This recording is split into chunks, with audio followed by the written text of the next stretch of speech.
So at the end of the day, all you really, your best option is to keep failing and do what you've got to do until you freaking die.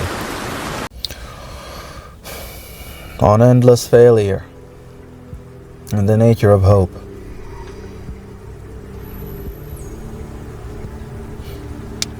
Why do we continue to do hopeless things?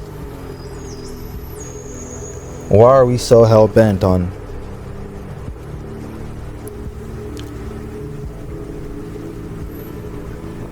improbable outcomes?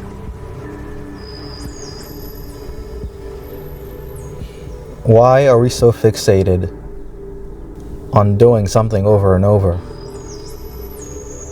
expecting a different result?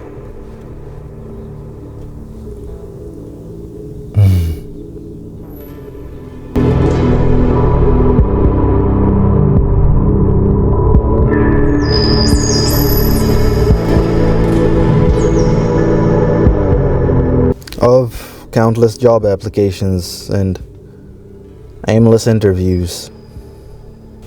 Let's say you've been looking for a job for the past 5 months or so. Let's say you graduated college, 4 years, 4-year degree, bachelor's degree, let's say. Very nice degree. You're back home. Great success. It's what your parents wanted. You know, you come out of college, it's nice. You're happy, you've gone through it. You have your degree. Your parents throw you a birthday party. Celebration party, whatever, right? Like everything's great, right? You enjoy your holiday, nice long summer holiday. You know, it's nice, it's very nice. Your parents are happy, you've made your mother proud, right? And, you gotta get back in school still because, you have a bachelor's degree, but the truth of the matter is that a bachelor's degree is you don't want to stop at a bachelor's degree, right? A bachelor's degree is basically like a prerequisite to the degree that will actually get you the big money paying job, right? It's more like an entry degree, right? It's just, so you got to get back in school, but like you've gone through those 4 years and maybe you need to do a bit more. You need to do some 3 more years, which is fine, right? You just got to get back in school, so you come out of school, you got to get back in school as soon as you possibly can, and but in the meantime, and try to enjoy your holiday, and the holiday is very nice. It goes by pretty quickly. You're a busy guy and all of that, or maybe you just about get sick of the holiday, and now you're doing GRE because now you want to get back in school as soon as possible. But of course, as soon as possible is maybe maybe it's something like in the next year or two, because admissions takes quite some time to be accepted, assuming you're even accepted to whatever school you apply to. So you're out of school and it's nice, you get a lot of leisure time, but you want to get back in school as soon as possible, no problem, right? And say you have some money to reapply, because you need money to reapply back to school, even if you can take out loans.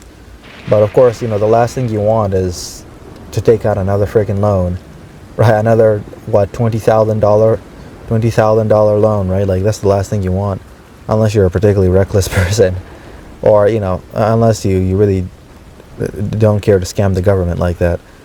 Well, who would care in any case? But say you're a conscientious guy, you don't want to take out any more loans than you can bear with. It's all very irritating, really. Well, you can always refuse to pay them, but say you have a bit of money, or you have some money on you, enough to reapply back to school. Say you need to do some sort of GRE, some sort of entry exam. That will get you back in, that will have you accepted. Say you need some referrals, all that. You gotta go through the whole process of getting back into school. But of course, that's going to take some 6 to 12 months before something like that will happen, right? Before something like that will be about. And maybe you need to, you study for the exam. You get your referrals, all of that. Say you want to enter something like physical therapy, right? Say you have some volunteer hours, some shadowing to do. You do all the hours. You pretty much do everything you can to get back into college. And but the longer the months drag on, the less money you have. And you don't have a job, and now you need a job. Because money is nice when you have it and when you can spend it, but you have money and you're spending it, and therefore there's going to come a point where you don't have money anymore, and then you'll realize how important money was, or how important money is for you to exist comfortably outside of a college setting. Say you were on campus before, so there wasn't all that much to worry about, right? Like you never cared to make your own meals. You ate from the cafeteria. Who cares, right? Like if it's edible, if it's nice enough, as long as it's it's you're not a very picky guy, right? Like it's it's all the same, man. Like it's all the same. Just give me some. I don't even care about food like that, right? Like let's yeah, the only time I care all that much for food is when it's my mother making it. Now in that case, we're talking. But anyway, right? So you don't have money, but you need money, so you need to get a job. And you need to get a job. Say it's like, look, you want something better than a bachelor's degree, but at least a bachelor's degree is better than a high school diploma, right? It's like a bachelor's degree used to mean a lot more back in the day, but now it doesn't mean all that much anymore, right? Some guy with no bachelor's degree, with a year's experience of work is, he's just going to have a better resume than you off of just that fact, right? Which is, also very ironic because, back then, back then it was easier to get a job whether you had a bachelor's degree or not, or, whatever degree. But I think in some, ironically, well, yeah, sure, you were luckier with some sort of degree than without. But nowadays, it's all about work experience, right? Like it's all about, do you have at least a year's work experience, right? Like, do you want to be a janitor? Or, you apply to a janitorial position. Do you want to be a janitor? Well, you don't want to be a janitor, but like shit, you're applying everywhere. You've been applying to several many jobs. Like let's fast forward to, it's been 3 months. You've been applying just about all over the place. You're not getting it anywhere, right? Let us cut to the chase. You've been applying. You have no money. You need more money, and then you come to find, well, you start looking for a job, and a month goes by. 2 weeks go by, and you think to yourself, shit, how do I not have a job yet? A month goes by, and now it's like, yo, what the hell? It's been a month. I don't have a job. I've applied to like 10 jobs. Yeah, hell, I've applied to 5 jobs. Why don't I have a job? Well, maybe you need to apply to a bit more jobs. 2 months later, you've applied to at least 20 jobs. Well, shit, I still don't have a job. You know what the fuck? I still don't have a job, man. I have a bachelor's degree. Do you guys not see my bachelor's degree? Like, I have a very nice application. You know, and bachelor's degree is a part of that application, right? Like, what the fuck? It's like, yeah, sure, I don't have any work experience. Well, I have work experience, but maybe I have at least 6 months of work experience. You know, fortunately, I have at least 6 months of work experience, and quite an accumulated amount of hours, and the job that your bachelor's degree is tailored to, right? Say you're looking for something in physical therapy, and you know, you have at least you've shadowed a physical therapist for at least 3 months, or at least some 180 hours plus some 60 hours elsewhere, you know, in whatever settings they want you to have experience in. You're very much familiar with the entire gig, and you know, but like somehow that's not enough, right? Like it was not enough because there's someone else that pulls up to the job interview, and well, they have at least 2 years of experience, man. Like shit, like they have at least 2 months of experience, 2 years of experience more than you, or even just about a year, right? And well, you don't have that much experience, and you've never had a job anywhere else, you know, besides that one job you had on campus, right? Like you have little to no freaking job experience, or nothing, or nothing worth looking at, and you know, and exclaiming, hey, this guy has job experience, right? Yeah, so like let's say you're very, you know, you've been in college for most of your for the past 4 years, so like yeah, and yeah, you know, you never picked up all that many jobs while you're in college. You know, you were not the kind of person that could do college work and have a job at the same time. So, you know, you were that kind of person, and now, you know, you don't have all that much job experience. And, you know, so, you know, essentially, your college degree, they don't care all that much about it, right? It's all about experience. Very few places will hire you despite not having experience. Like, there's very few places that are willing to hire, you know, fresh out the boat, you know, students, fresh out the boat employees that have little to no experience at all, right? Like, you've been applying for the past 3 months. You fell into some sort of depression the first month. You realized it apparently would not be all that easy for you to get a job. Yeah, and then, you know, you had to pick yourself back up. You had to pick yourself back up because, like, what the hell? Like, what else is there to do, right? Like, what else can you do? Like, what you have to do is find a job. Like, doesn't matter if you're depressed, if you're low on morale, you know, if you've been beat down the past month, if you've been rejected left and right, just get better and get back into it, because there's nothing else you can do, right? Like what, you're just gonna like, what, cry? You're just gonna sit at home and cry, right? It's like you gotta get back in there.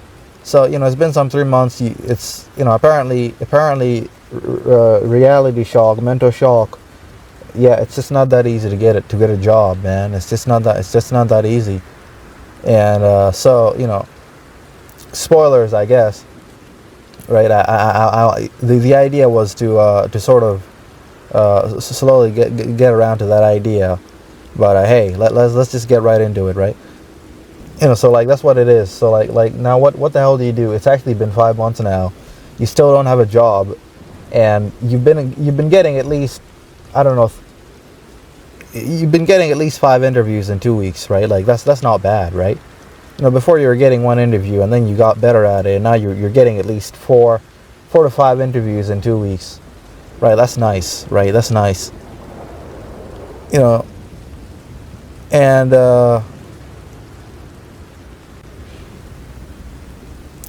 you know, sure, you know, you had some money left around from the grants and loans that you had, you know, when you came out of college. But let's say you don't have money now. Let's say you run out of money. Let's say that you try to get an online job, and you know, you fell into a crypto scam. You fell into some sort of crypto scam.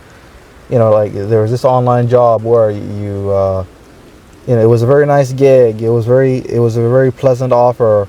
You only had to work, I don't know, an hour a day, and you fell for that, and you ended up losing all your money. Say you had $1,000 left. That's not really much. You can cry over $1,000. No, but say you had $5,000, and you lost that $5,000, and you lost all that money. You weren't making any more, and you lost everything you had. Let's say it wasn't. Let's say it was actually $10,000. Let's say you had $10,000. You lost $10,000 to some sort of crypto scam. Where they just froze your money, and you just can't get your money back. Right? It was a very pleasant offer. It was a very devious offer, and you got carried away. It was pretty much. It was more or less. It was more or less a gambling act. It was more or less gambling. You fell into a gambling scam. You had never gambled before, but you fell into a gambling scam, and that's what the hell happened to your money. It's all gone. The only reason you're even able to go to a job interview now is because, well, you keep asking your father for money, and he's not exactly happy. So essentially you're borrowing from him, but like it's a very unpleasant thing when the majority of your interactions with your father is you asking to borrow money from him, right? So like you don't have money. It's all very demoralizing, right? Like before you felt like a genuine middle class, and now you feel like you're just about homeless. It's like your parents still love you enough to keep you around, and but you're just about freaking homeless, right? You like all you have is that your parents love you enough to keep you around, but you're pretty much homeless. Otherwise, you're pretty much homeless, and if you're unlucky enough, maybe not as unlucky as being utterly homeless, but like if you're unlucky enough, maybe the relations with your family have come to sour over the years. The older you become, the more difficult it is to live with your folk, right? In most cases, you're arguing with your mother,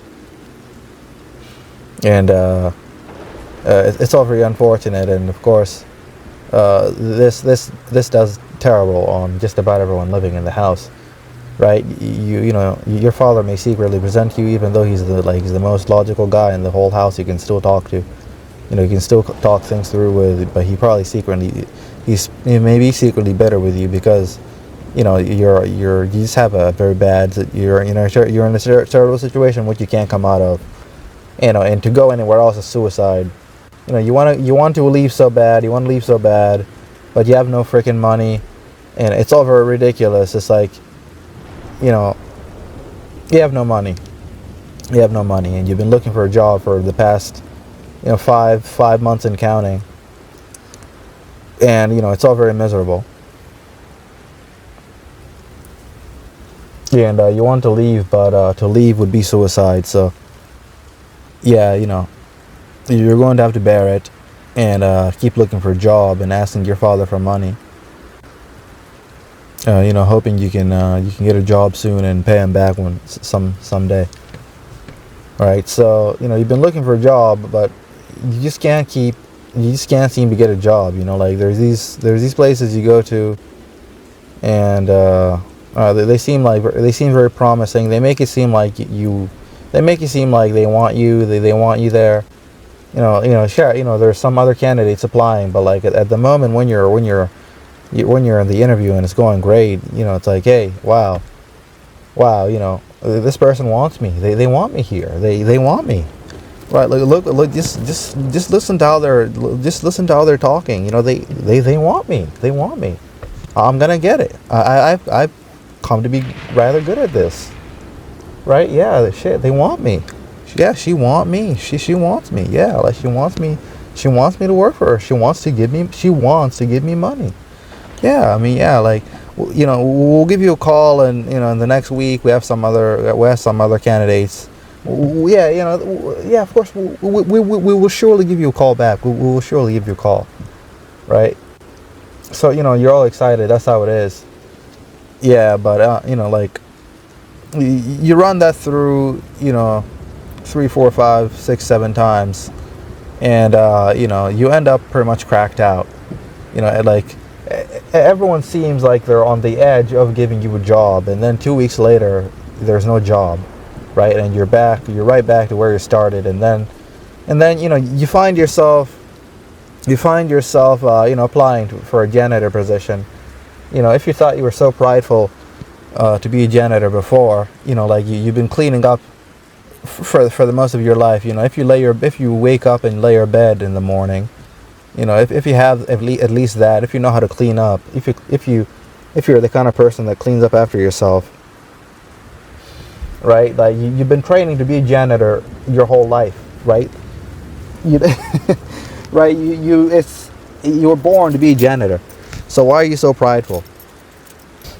Yeah, don't be so prideful. You were born to be a janitor. Like, what's up? So, you're pretty much rock bottom. No, like your own profession doesn't want you. You don't have enough experience. Everyone keeps swooping the job away from you, right? Like you've been getting rejected left and right, right? So, I mean, what the hell? What the hell are you gonna do? Like, are you going to apply to McDonald's? Well, shit, no. Hell no. Okay, so let's say you apply to be a janitor. You apply to be a janitor at Planet Fitness, LA Fitness, whatever, right? You apply to be a janitor. You know, you pull up to the job. They don't ask you anything. It's like, yeah, this is the easiest job of my life. I'm going to be a janitor. You just gotta suck it up and be a janitor, right? Like, someone has to be a janitor. It's like, yeah, if you ever looked down on a janitor before, now you're going to be a janitor. Look at you applying to be a janitor. So yeah, you're pulling up to the janitor position. They give you a place to clean. That's how it goes. Yeah, it's like, clean here, clean there, clean this toilet, clean this stall, clean this clean this area, clean out these hairs, clean the hairs out of the sink, right? Like, yeah, like, clean this toilet, man. Look, clean it well, make it look nice, and you'll get the job. And maybe you'll get the job. And look, you do a good job. You've been cleaning all your life. You're trained for this. You were born for this. You were born janitor. You know how to clean. You're a very clean guy at home. It's like, there's just no way I'm not gonna get this job. And yeah. So there we go. Yeah. They come. They look at it. Yeah. You did great. Amazing. Like, you were competing with some other guy, and maybe he does great too. But like, you reckon, there's two spots, so maybe both of you may be hired. Right? It's like, this is the easiest freaking clutch of my life. Right? Yeah. It's like, I can surely be a janitor. I'm a good cleaner. Just let go of your pride. Don't be freaking stupid. Right? It's most likely better than working at McDonald's. So, you'll be a janitor at Planet Fitness. You'll be a janitor at LA Fitness. Yeah, whatever, right? 2 weeks later. Yeah, not even 2 weeks later. A week later, they call you up. They call you up again. Yeah, you were great. You were great. You were wonderful. Unfortunately, we decided to move on with other candidates. Yeah, that's what it is. It's like, oh shit. I thought I could get this job. It was a janitor position. I know how to clean. Like, what the hell happened? Like, how do I not get a janitor position? Like, what? How does that happen, man? How does that happen? How the hell does that happen? Right? Like, what? I couldn't even get a janitor's position. Like, what am I good for now? Right? Like, what the frick? What the hell is this? Like, they don't even want me as a janitor? Like, what the hell? Right? It's all very baffling. So, like, what are you good for? You're not even good to clean a freaking toilet? Right? So, man, right? Like if you're prideful before, right? Like, now think about it. Like they don't even want you as a janitor, right? Like not what now? What now? What now? What now? Now what the hell do you do? Right? You've applied to one of the most rock bottom jobs, and they don't even want you there. So like, what the hell? Like, what the hell is wrong with you? Right? Like, most likely, now you think about it. Like, what the hell happened? What the hell happened? Well, chances are the other guy probably he probably had way more experience than you did. The other guy, let's say he was taller, he was a bigger guy, he was an older guy. They were looking for someone older. They were looking for someone who's worked before, who maybe they've had multiple jobs. Someone older, maybe someone who's had way more experience, someone who's maybe even been a janitor before. That's right. So yeah, the idea is that, hey, I'm unable to get jobs in the field that I want to work in. They just keep rejecting me. So, and then people tell you, just find other jobs that are not related to your specific field. Like, just go try something else. And you do that, and they don't want you anywhere else. Walmart's, UPS, CPS, Deltoid, I don't know, man, Food Line. Like, they don't want you anywhere. So what the hell? What the hell? What the hell do you do?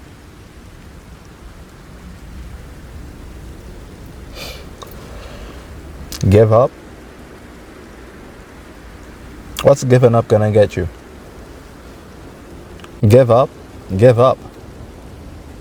You have very low odds. You've been looking for a job for the past 6 months or so now, right? And you're $20,000 in debt, and you're borrowing money. You're borrowing money. You have some problems. You can't afford health insurance, right? Like, now,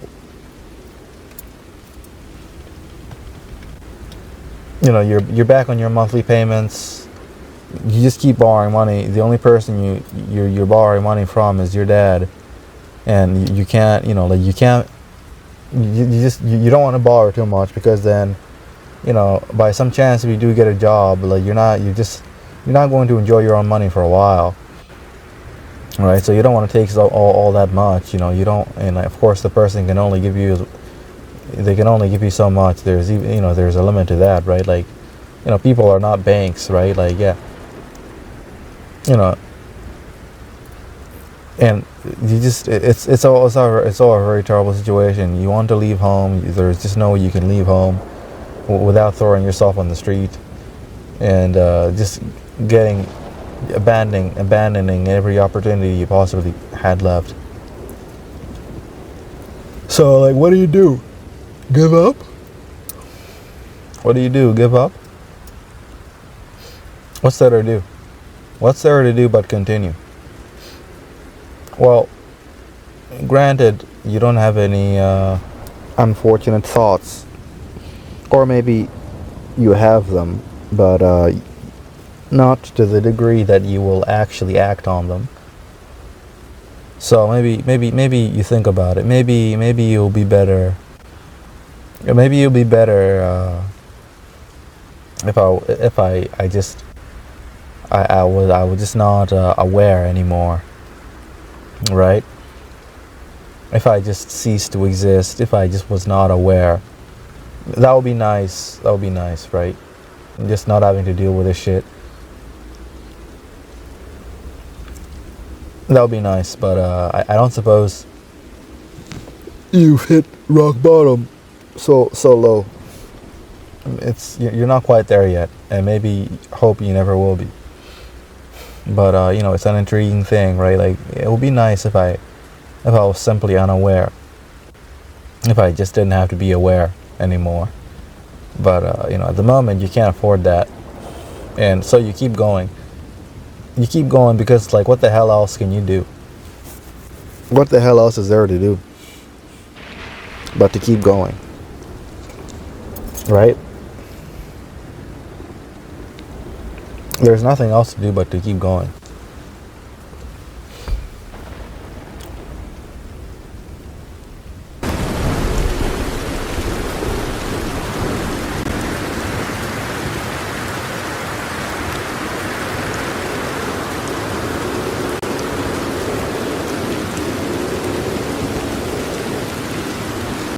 Why do you continue to make music when your channel barely gets any views? Right? So like let's say your music videos, not music videos, just music, right? Like let's just say you make music and your music gets, like what, 300 views in a month, 300 views, right? Like 300 views in a week, 300 views in a month, like whatever, right? Like 600 views, 900 views. Let's make that better. 1,500 views a month, 6,000 views a month, right? Like why do you continue to make music? Why do you keep doing it? You've been making music for the past 5 years, and you're still not a hit. You're just not a hit. Like you're just cold. It's all very cold, and as pleasant as your music is, you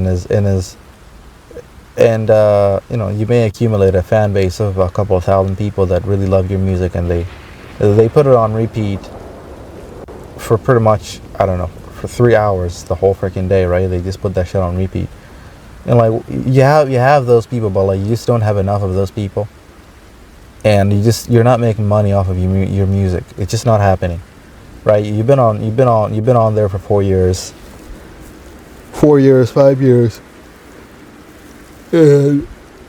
And like it's not going anywhere. It's like you cannot be doing it for any other reason than for fun, right? And like I just can't imagine, because like if you're trying to make a career out of this, like many musicians that you aspire to reach, it's like, why do you keep doing this? Why do you keep pursuing a career that's for the longest time has not been lucrative? It's not giving back much of anything. It's like you're just not making money off of it, and you've been doing it for a couple of years, right? Like I can't imagine any other reason than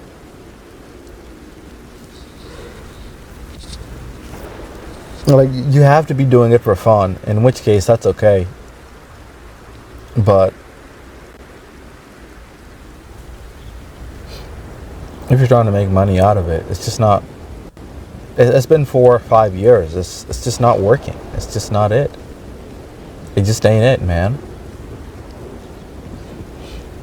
So, do you want to quit your music? Do you want to quit doing it? Well, if you're a genuine artist, you're just not going to want to quit, whether you're making money off of it or not. Right? In the first place, you're not doing it because you want money. Well, that's a big part of it, but like, it's all very... In the first place, you can't help but exercise who you are,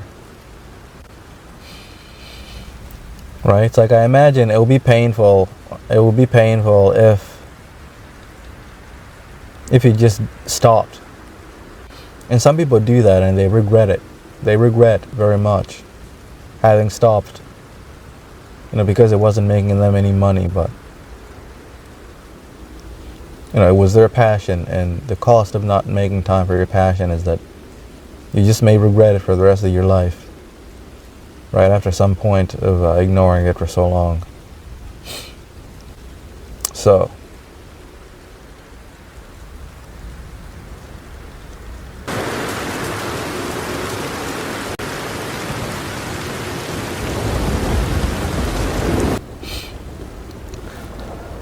the guys from that movie 300, right?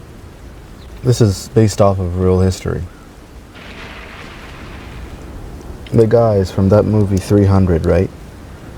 Or, historically, like the battle of the three. I don't think they were originally 300, but in any case, 300 is a fine analogy.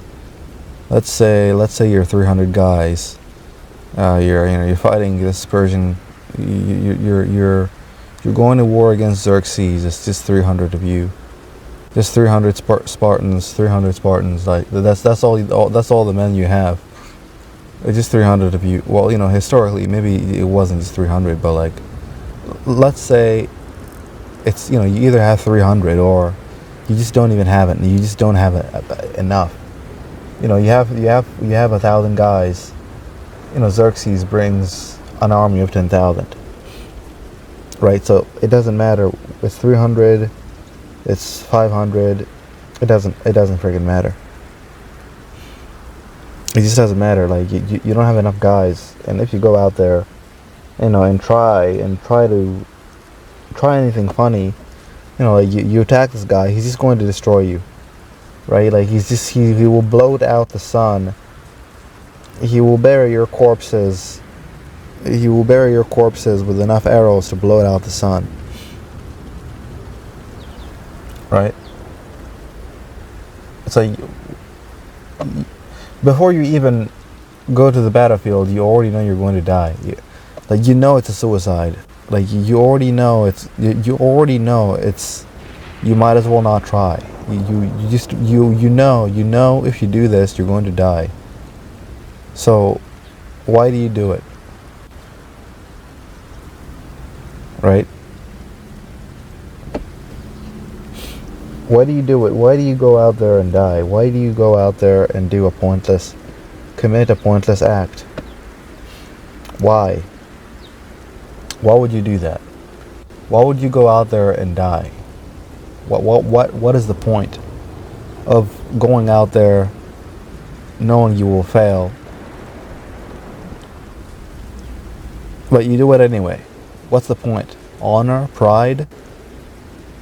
Right? Are you just not going to let Xerxes, take over your home country, where you come from? Are you just not going to let him? Would you rather die than let him take over your home, enslave your children? Would you simply rather die than allow that to ever be the case? Like, what are you going to do? Right? Like, you're 300 guys. It's just 300 of you to protect your home country. Right? Like, and that's about it. It's a suicide gig, but you're just going to die anyway. Well, yeah, I mean, that's what I mean, right? Like, it's a suicide, but you're going to go do it anyway. Like, why? Isn't that insane? Isn't that like just stupid? Like, why would you do that? Maybe you feel it is better to die than to do nothing at all. Maybe you feel it is better to go to sacrifice yourself, even though it will amount to nothing. Than sitting at home and doing nothing and amounting to nothing. Right? Waiting for him to come to your door. Run through your towns and do away with your people in however manner he pleases. Right? Maybe you would rather die before you see that day, and you're certainly not going to wait for it, to come at your doorstep.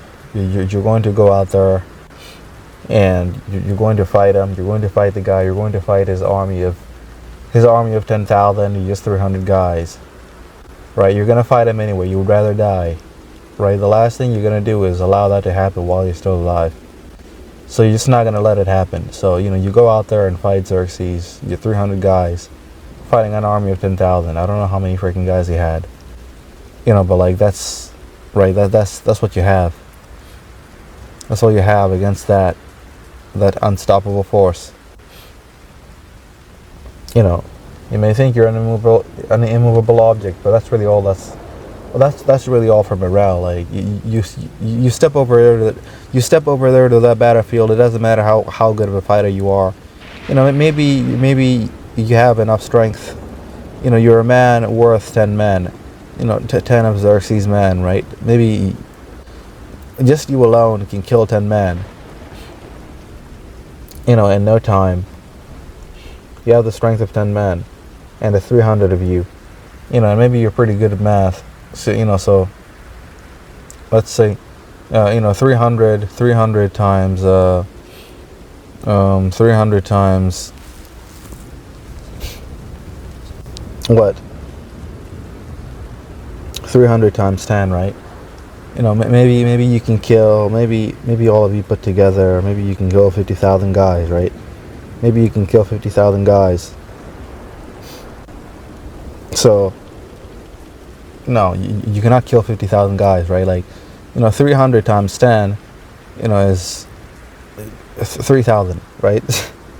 Three, right? Like, maybe you can kill an extra 5,000, but then you still have, look, you still have 5,000 more, right? Like, it doesn't matter how good. It doesn't matter how good you are as a fighter. You're just terribly outmatched. You're twice outmatched, right? It doesn't matter if you're King Leonidas, the strongest Spartan there ever existed, right? It doesn't matter, right? You're simply hopeless at the end of the day. You're going to get shot up, and you're going to die, right? It's just about hopeless, right? So, like, yeah, but you do it anyway, though. You do it anyway. You feel the need to do it anyway. You feel the need to do it anyway. You feel the need to do it anyway because in your mind, it can't be any other way. You would rather die before you see King Xerxes march up to your homeland and slaughter your people. Enslave your children. Just about do the worst things imaginable to your people and your family, right? You're just not gonna happen. You're just not gonna let it be. You're just not going to, like, for as long as you're alive. That's just not gonna happen. It's just not gonna happen. You'd rather die, right? You would rather die than be around to see it happen.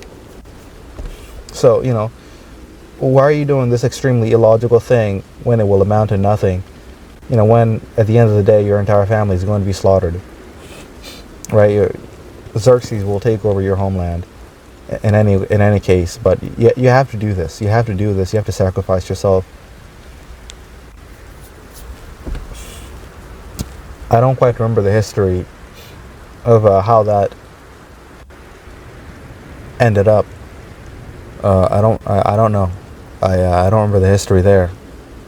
The best I remember is Zack Snyder's movie where the guy dies in the end. So, that's right. Like, yeah, so that's pretty much the end, right? Like, let's just roll with that idea. You die in the end. That's what happens. So, why? Why? There is really no good reason for you to do this. Because no matter what you do, Xerxes will take over your homeland. No matter what you do, Xerxes will take over your homeland. So, it's all very pointless, and the only reason you're doing this is, to make yourself feel better, to soothe your pride, to nurse your pride. It's like, yeah, at least I wasn't good for nothing in the end. At least I did the best I could, right? It's like, but if you think about it logically, it just doesn't matter. It just doesn't matter. So, like, you're gonna ask a person like that, why did you do this pointless thing? Because I felt I had to do it. I could not do anything else. It could not be any other way. I don't care if it was pointless. I had to do it. I just had to do it. It was better than doing nothing at all, even though it's going to amount to the same result. It's going to amount to the same result. There's just nothing. There's nothing else. I cannot sit around, right? Like, so, yeah, man, like, that's what it is. That's what it is.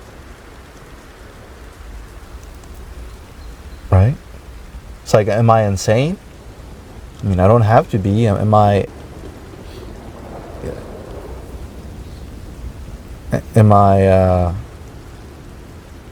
am I delusional? I guess so. I mean, maybe not. I know perfectly. I'm not insane. I'm not delusional. As relatively close as those ideas may be to each other. I'm not delusional. I'm not insane. It's just, am I suicidal?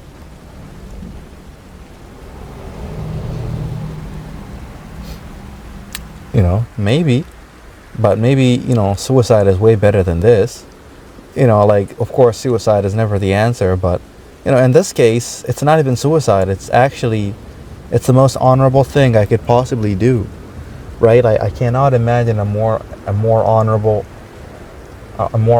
way to go out. So, yeah, man, that's how it is. That's how it is.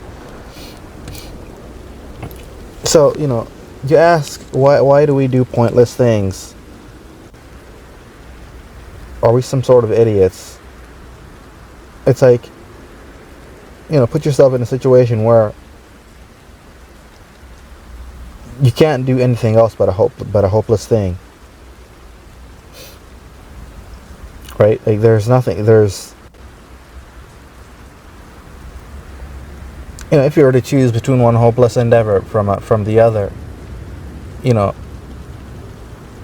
if you choose one hopeless course of action from the other, which is do nothing, right? It's just not a contest. It doesn't. The end result doesn't matter, right? It doesn't matter, right? I'm still gonna go out there and die, you know. Then sit around and let it come to me.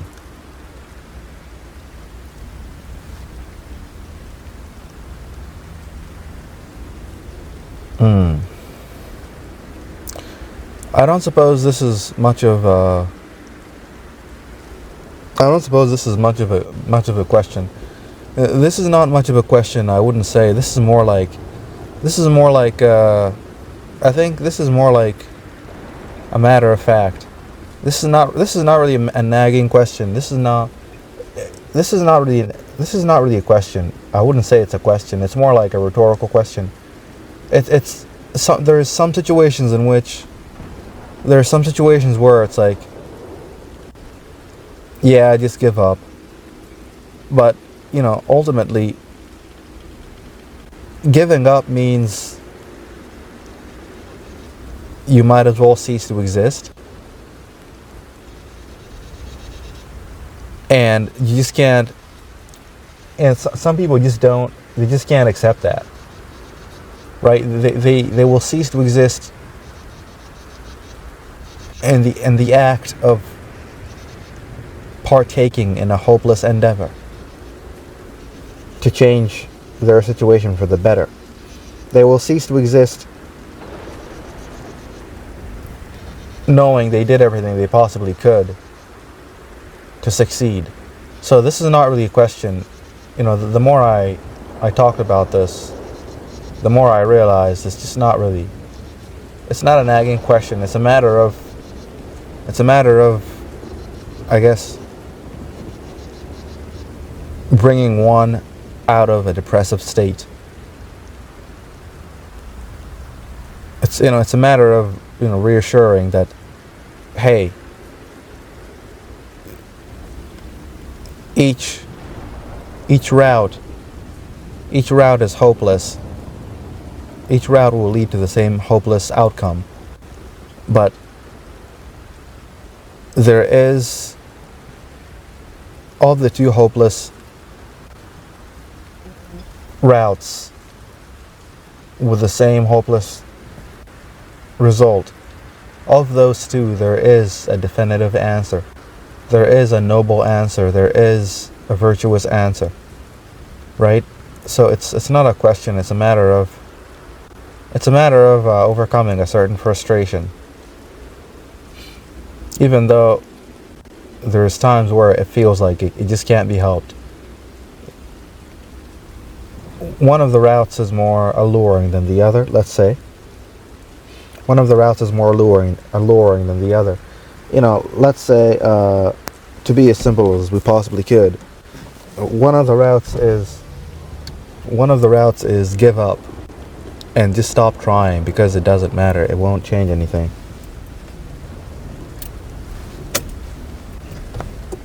That's one of the routes. That's one of the routes.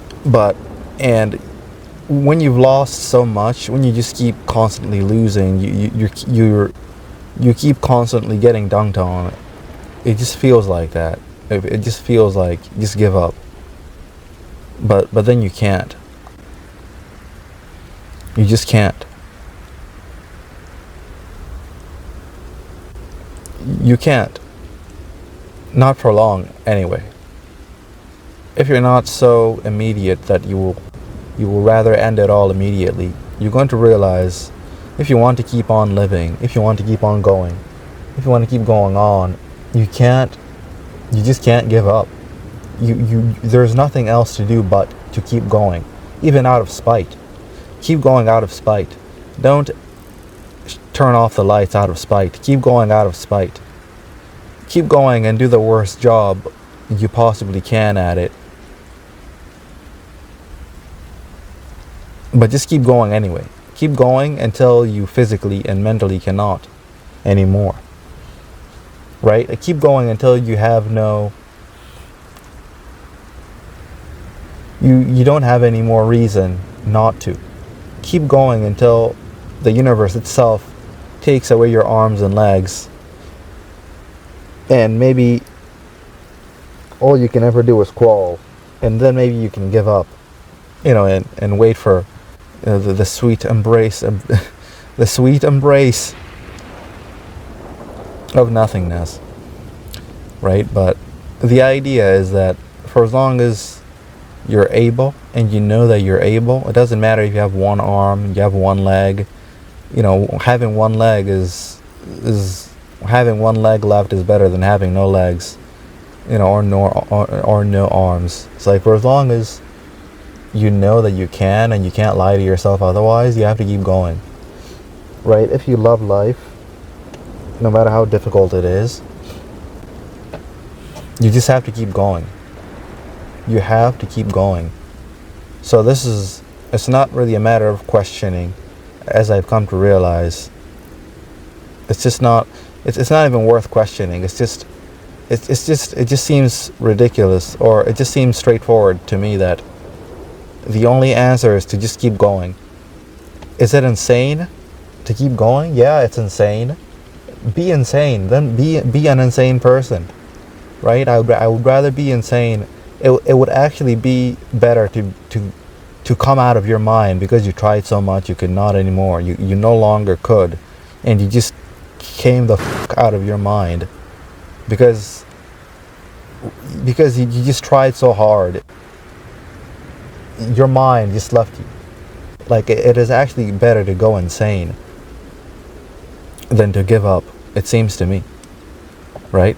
Like, now there are some things where it's like, okay, I think it is better that I give up, maybe try another day, right? Like take a break, right? Like, don't wear yourself out too much, right? Like, don't bite on too much, more than you can chew. You're just gonna choke and die. Right? Like, don't be, it's like, I think in order to live, you need a certain degree of irrationality. You need a high degree of irrationality to succeed, right? To succeed and get that job that you've been missing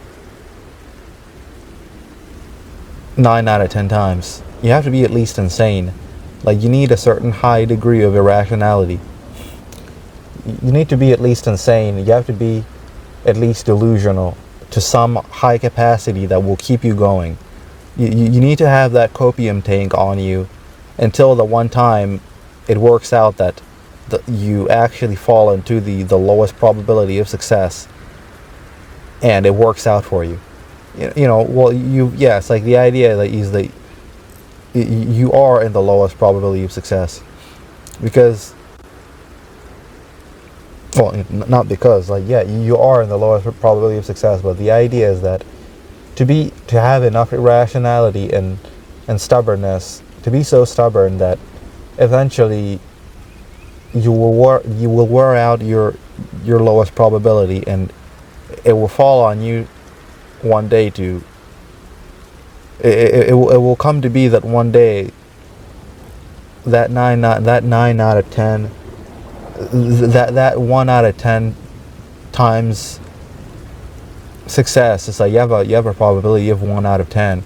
Like you want to be insane enough that one day that 1 out of 10 chance actually happens to you. You actually win the lottery. You've been buying all these tickets, right? Like the 1,000th time you actually get the winning lottery, right? You actually get the winning ticket. You have to be insane. You have to be insane to keep on living, because that's simply how the world is. Some people have it easier, of course, but a lot of people don't. And I think a lot of those people are insane, man. Like, you either have to be insane or you have to be delusional. Not too much of anything is bad, so not to a very terrible extreme degree, but I think you need that. You need that insanity. You need that delusion. You need that delusion. You need that copium, right? You need that copium tank, right? Like, you just need it until you succeed, and then you can convince yourself that you were right after all, right? Because, what is hope? What is hope? Hope is a very, let's say hope is an idiot's thing. Is hope is an idiot's. Hope is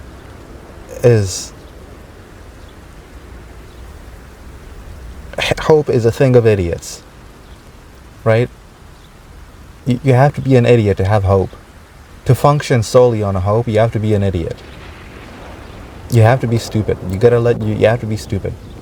Because there's nothing rational about hope. Well, that's not entirely true. The most rationality you can get out of hope is, I hope that,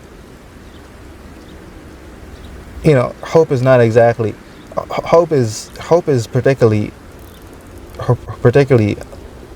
an idiot's game when you're trying to count on a 1 in a millionth. It's like when you base your success on the probability of 1 in a million, right? It's like at that point, like, my loved one has died, but I hope they come back to life. It's like, now, you want a miracle. Now you want a miracle. But, look, it's not going to happen, right? That's like 0 in a millionth, right? Like, that's just it just doesn't happen, right? Like, I'm not asking people to have, I'm not asking you to have, to be so delusional. You actually need a miracle for you to realize the happiness in your life. I'm not equating hope to a miracle, but like, so let's say there is a degree in which hope is, you can measure it, you can quantify it on a scientific, and with on a mathematic scale, right? Like, you have 1 in a thousandth chance of beating this cancer, right? Like, hope this treatment will actually improve you enough that you can fight through it and keep on living for the next 30 years instead of the next 5 months, right? Instead of the next 3 years, for the next 10, 20 years, right? You have a pretty low chance, but like, hey, don't give up hope. 9 out of 10 times, you're probably going to die in the next 2 years, but don't give up hope. Don't give up hope. There's still a very low probability that you will live. You will live much longer than anticipated. Don't give up hope. Don't give up hope. And if you are to give up hope, just simply be content. Well, you don't have to be content, but like, just acknowledge. Just acknowledge what is and what is not in your power. Just, if you do give up hope, or you just come to terms with, how life is. Just make the most you can with that remaining predicted time, right? Like just live as best as you can. Try to minimize. Don't try to do anything crazy, right? Just be realistic and just keep moving on. You're gonna have to cut some budgets, right? You're gonna have to cut some corners. You're going to have to be more frugal, to be more thrifty. Your currency is running low, and there's just no other way you can replenish it. Very low probability. But it is what it is. But have hope if you can afford it. Have hope if you can afford it. Let's say that. Right? For as long as you can afford it, have hope. It's like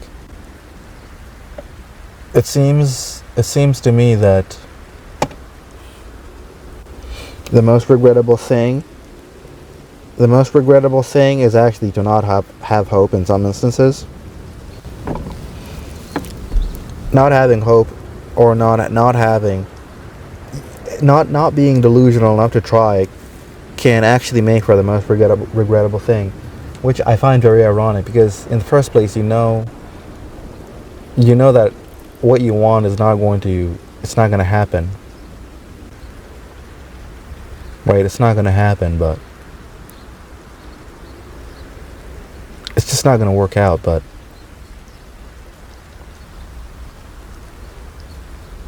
you have to try. Like, there's this girl that you really like. You're in high school, and you've known them for just about the entire school semester. You talk to them. You warmed your way into having a friendly relationship with them. And they're nice to you. They're very pleasant. They may suspect you're attracted to them, but neither one of you really says anything, and maybe they would rather you didn't admit it. And and you yourself don't have the guts to do so anyway. So you're in this sham relationship of a friendship, and school comes to an end, and you never even got their number, or maybe you got their number, but now it doesn't even matter because you text them back. 2 years pass. You grow up to be someone more assertive, more straightforward, and you look back and you regret never having spilled your guts out to this person who was most likely going to reject you, and it just really eats you up, right? You just curse yourself for being so weak and so fragile, so dishonest with yourself. All those conversations, imagine. You just couldn't do it. You just couldn't do it, and you lived a lie all your life for that stretch of time, which felt like forever, right? Like, and now you don't have it anymore. You talk to the person doesn't actually want to talk to you. They were nice in school, but now you're talking to them on social media. They're not responding back to you, right? They were nice, but only for like a limited time offer. And now you lost your chance to say whatever you want to say in person, right? They just don't have time for that confession anymore. Like your confession window closed, even though they were not going to accept you. It was, at least you had that time, and now you regret not having said anything. Maybe there is some low probability. Maybe there was a certain level of probability. There's a certain probability that would say yes. Most likely they would say no. Based off of just like common sense, or just based off of experience. Yeah, most likely they would say no, right? You were simply not attractive enough. You were not funny enough. Like, you knew you weren't funny enough. Or like you suspected they were being more charitable to you, than they would have liked. But it was nice anyway that they were nice to you, and it was nice. It was a nice lie, even though it was a very painful lie, actually, because you can never really say you were never really fully honest with them, so your conversations were never so fruitful. There was always something missing and something hollow in those conversations. And if only you just confessed. If only you just confessed. But now you can't, right? Maybe if you're lucky, there'll be some high school reunions down along the way, and maybe you'll go and they'll be there and you'll confess. But now they just don't want to hear it, right? They just don't want to hear it, and you know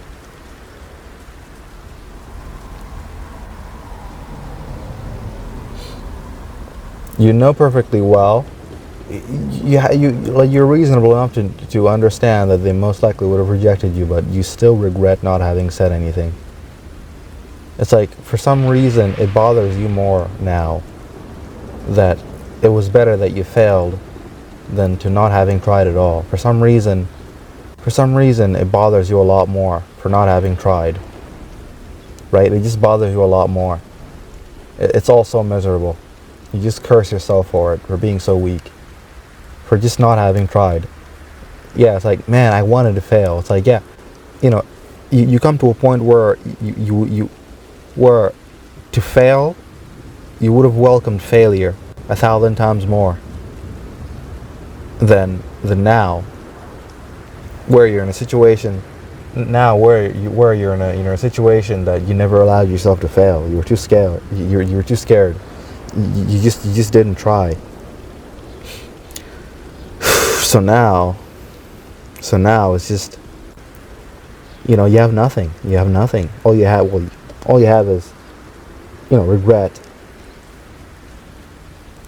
And it really hits you. It's like, man, if only I tried, if only I'd failed, if only I'd allowed myself to fail, I would never have to think about this ever again. Right? It's like, yeah, tough luck. I wasn't attractive enough. I wasn't good looking enough. I wasn't funny enough. I wasn't charismatic enough. I just wasn't that kind of guy. But it would have been better if I'd actually done the one simple thing to just ask, right? To just be honest. And you missed your chance, and you will think about it for the rest of your life. Some people can get over it, but that's one of the hardest things to get over. The guilt, the torment of never having tried. That sucks. That really hangs with you, right? Like, I saw this old man. All his hair was grayed out. He was Gandalf. He was pretty much Gandalf. He was freaking Gandalf the Grey, bro. He was Gandalf the Grey. Gandalf the White, actually. He was Gandalf the White. And he was, he had this YouTube video, like, a lot of views. You can probably find a couple of those, on YouTube. He was just lamenting. He was lamenting that one memory he had as a high schooler about that girl he could never confess to. And she just, they went to the movies, and he had a chance, and maybe he didn't make the move, he didn't kiss her, he didn't confess himself, and, he knew it at that point. He had a chance, he didn't take it, and he knew it, and she knew it too, and it was just a very sour event. The next day she was the kind of girl that she was honest enough to tell him, hey, you should have, you missed your chance, you should have made the first move, right? Girls are not supposed to make the first move. It was something like that. Girls are not, I was not the one supposed to make the first move. It's like, usually boys are the ones that make the first move. Right? And like, you were just looking glum. You didn't know anything. You didn't have anything else to say, right? And like, you just left it. Maybe you just went back to being friends, and you just never talked about it again. And she just ceased to consider you after that. She forgave you for it, but she just never saw you that way anymore, right? And that memory, after some time, you come apart, you separate, life takes you away, and you do other things. You go separate ways, and down along the way, that memory hits you. You just never got over that girl. You just never got over her. You never got over her, and that memory comes back to you. That one terrible failure, right? And actually, it's even more painful when you actually had a chance and you didn't take it, right? Like, it's one thing to know, like, hey, like, I know I just don't have enough on me, to succeed. But like, imagine the person confirming that you actually had a chance and you blew it. I think that may even be far more painful, right? That may even be way more painful.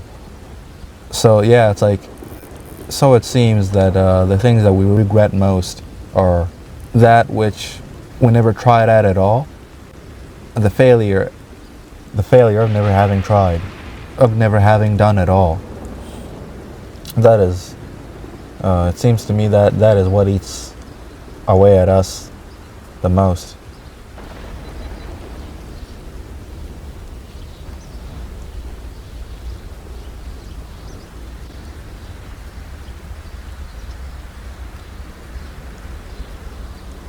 And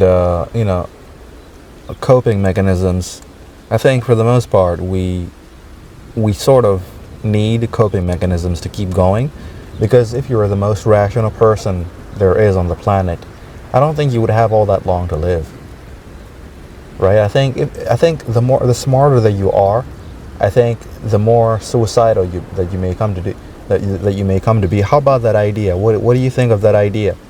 Right? Like, just imagine being so smart that you try to be as rational as you possibly can. So that means ruling out, of course, coping mechanisms that usually would keep you around for longer. It's like, this is hopeless. I'm not even gonna dare. I'm not gonna even freaking try, right? Like, I'm just not gonna play around with a stupid thing, right? Like, I'm just not gonna waste my time, on something I perceive as highly improbable. It's like, the smarter you are, the more miserable, right? There is that idea. This is not it's not like I thought this up myself. It's just, I've heard that somewhere before. And, in this case, in this instance, it makes perfect sense, right? Why smart people can be so freaking miserable. Because you don't allow yourself to be irrational. And if you have a low degree for irrationality, right, you're just not gonna, there's a lot of things that aren't going to be worth it, even though partaking in irrationality may prolong your life. Like, you're not gonna be partaking in you're not gonna be doing any placebos, right? Even though placebos may actually prolong you a bit longer. Like, you're not gonna delude yourself on some medicine that isn't actually working. Even though your body may heal itself over time, all on its own. With you thinking this vitamin is working. No, the vitamin is not working, right? This pain medicine is not working. It's just, you've just convinced your body that at the moment you're feeling less pain, so the medicine must be working. It's like, no, you've just made yourself a bit more tolerant to the pain. Now imagine being so smart that you're not even going to deceive yourself. You're not gonna deceive yourself on a placebo, right? It's like, this medicine is not worth it at all. I know it's absolutely worthless. It's akin to a freaking gummy, right? Like, there's nothing that's gonna happen. My pain is not going to go away. I'm going to be miserable all the rest of my life. So I think I would hate to be such a rational human being. I would hate to be so rational. So in the end,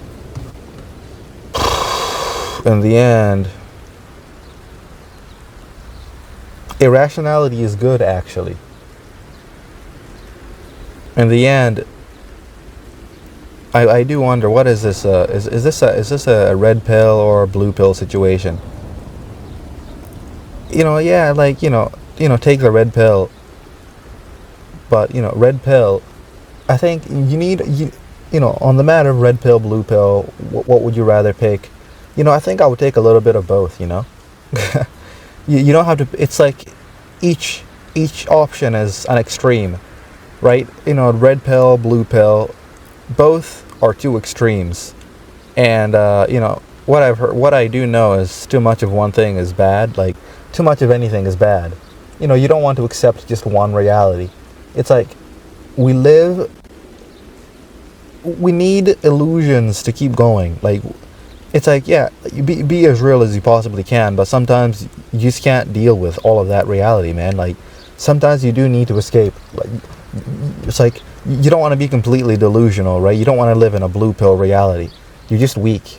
You're just insanely weak at that point. Like you have no sense of, like, you can't bloat out reality. You can't. So you need something. You need a balance of a blue pill and a red pill, right? You don't really need anything else. Black pill, I guess you can take that to whatever it means. Black pill, white pill, I don't know. Maybe there's some other colors, but like let's focus on. Let us focus on the. Let's focus on the standards. Let's focus on the standards. You need a little bit of both, right? It's like, that girl is not going to accept you. She's going to reject you. She will reject you as fast as she possibly can. And if she's nice, she'll be, she's not gonna make it so painful. Like, right, like the worst she can say is no. She'll be nice to you. She'll lie. She'll tell you she's not in it. She's not interested in a relationship at that moment, even though, there's some other guy she likes. She's gonna be as nice as she possibly can. If she's particularly cruel, then maybe you can have a kick out of that too. It's like, I never expected you to be so freaking mean. You're such a mean bitch. Like I didn't know you'd be like that. In that case, it's even comical, right? Like in that case, it's even comical, right? But like, yeah, in most cases, the worst you can say is no, and in a lot of cases, she's going to be very nice about it. She's not looking for a relationship. She has a boyfriend. She's a lesbian, something like that. So, it's like, yeah, she's going to reject you, but like you still have to ask just to get it off your chest, right? First of all, it's going to be good for you in the long run. You'll be more confident in yourself. It's like, do some practice getting rejected enough times, and you're going to be so cracked out. It's gonna be like nothing. That will just be nothing to fear, right? It's not gonna be anything. Like learn how to ask people for things. You're going to be so cracked out at the end, it just won't matter. You're just going to be like, yes, I'll just do it. I'll shit, like this is nothing. This is like me eating breakfast, right? It's nothing. It's absolutely nothing to me. So let's just do this, right? This is like I do this in my free time. This is my fun times. I don't got to work up the nerves. It's like, if you're a particularly rational guy, it's just not going to be worth it. It's like, let me just, it's like, just find a way to make it worth it. Let's just say that, than simply saying, this is just not worth it. I'm not going to do it. It's like, even, you have a 1 in 10 probability of success. And, 9 out of 10 times you're going to fail. Do it for the fun of it. Do it because you're so scared to do it that you will actually do it to overcome that fear. Find a way to delude yourself into thinking this is actually good for me. Find a way, right? Find a way, because you're not going to get what you want, so you might as well try to get something out of it. Other than the main goal of it, right? Just find a way. Like, in any case, you just be as pragmatic as you possibly can. Rather than missing out on something you will regret 20 years, 20, 30, 40, 50 years down the line. Yeah. And it's a chance you will never get back. So I think that's quite nice. I think that's quite a nice idea, someone offers you, Morpheus offers you the red pill or blue pill. Man, I'm picking both of them, right? Because ultimately that's reality. That's the reality that we live in. It's like you have to face. You must face the brutality of the world, but at the same time, sometimes it's all too much to handle. That you will actually just die from shock, right? Sometimes, like, naturally, so people just die from extreme torture, right? Like, so, you want a little bit of torture, but not so much torture that it will just break you, that will just it will just utterly freaking destroy you, right? Like, you don't want that. Like, you want to live in a reality where you embrace the brutality of the world, but like at the same time you lie to yourself and the people you love enough that you will tell them hiding under a desk will protect them from a nuclear bomb, right? Hiding under the bed will protect them from the smuggler, from the serial killer that's come to rob your house, right? Hide under the bed, he will not find you. There's a probability they're not going to look under the bed, however low it is. Like, if they're hell-bent on finding some freaking children to murder, it's going to happen, but like, there's a chance they just won't look under that bed, right? Maybe they'll panic and something will happen, they'll leave. But like, yeah, it's like, we live in a world where we tell the young people, get under the desk and the nuclear bomb won't get you. It will be okay. Just barricade yourself under the table, under the desk, and it will be fine. Just close your eyes and cover your head, and the nuclear bomb won't get you.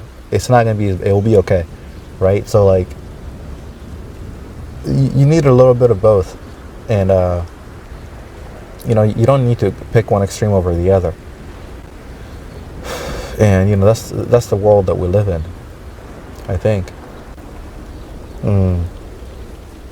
I think so.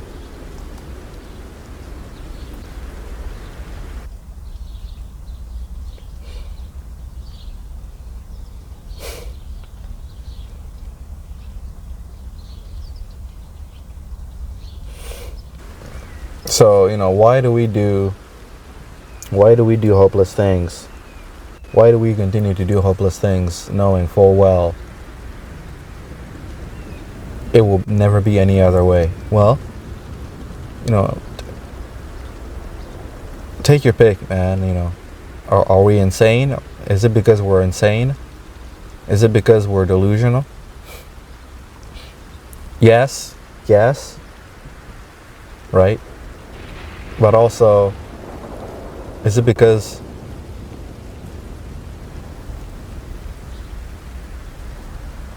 doing a hopeless deed is better than not doing anything at all? Freaking absolutely. Right? You need only be in a certain. You need only put yourself in a situation where that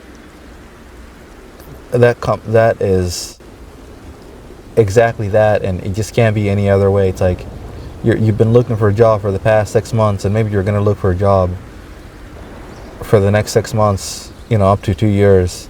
I mean, it's just ridiculous. You've been looking for a job for 2 years and you're not getting in anywhere. That's just sad. That's so freaking sad. Like, maybe you're just not trying hard enough, right? Maybe you're simply not trying hard enough. But say, you've been looking for a job for 6 months and you're pretty much cracked out. You pretty much know what to say. You know all the answers. Like, you're very familiar with the entire process, but you're still not getting in anywhere because they want you to a certain level of experience. And maybe if you're maybe, I don't know, it maybe under certain circumstances, maybe if you look better, maybe if you're a woman or whatever, right? Like, look, become a transgender. Well, in any case, let's keep on track. It's like, what am I gonna do? Am I just gonna sit at home and do nothing and be miserable, have no money, right? There's video games I want to buy. There's movies, I pirate my movies. Don't quote me on that. There's video games I want to buy, and I can't buy myself shit. I want to take care of my mother. I want to take care of my family. I don't want her to work overnight shifts. I just want to take care of her. Or like, it's like, I just want to take care of my parents.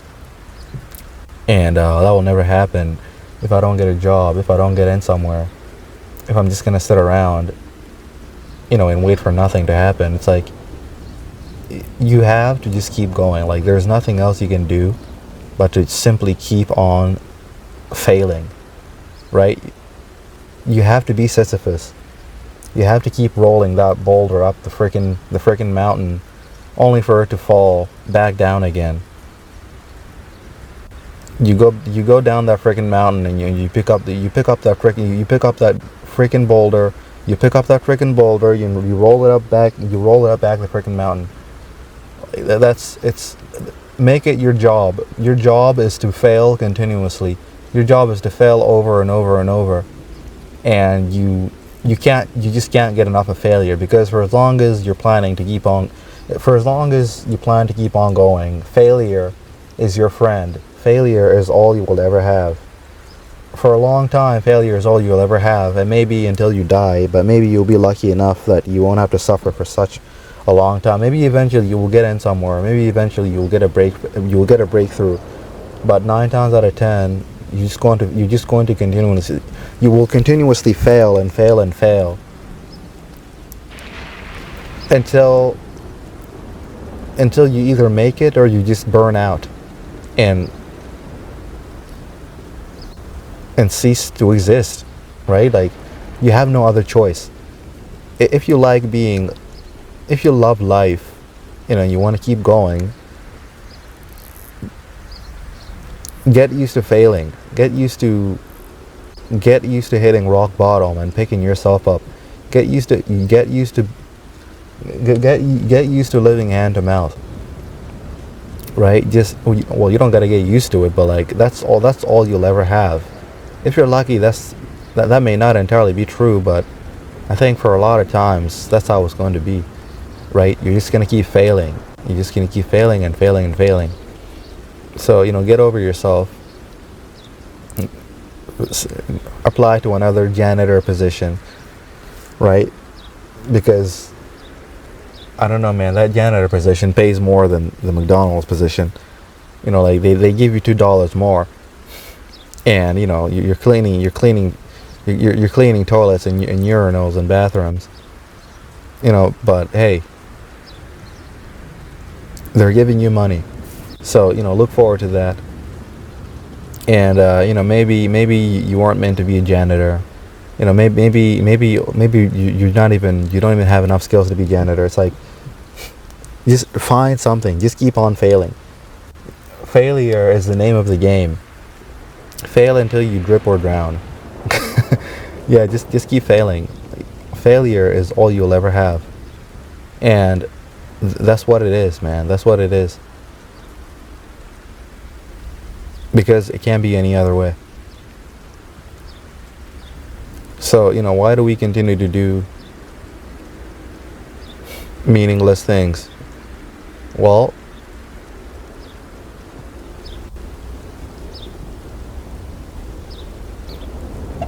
as that idea goes, you should like to imagine that Sisyphus is actually happy, rolling that boulder up the mountain and never really quite getting to the top.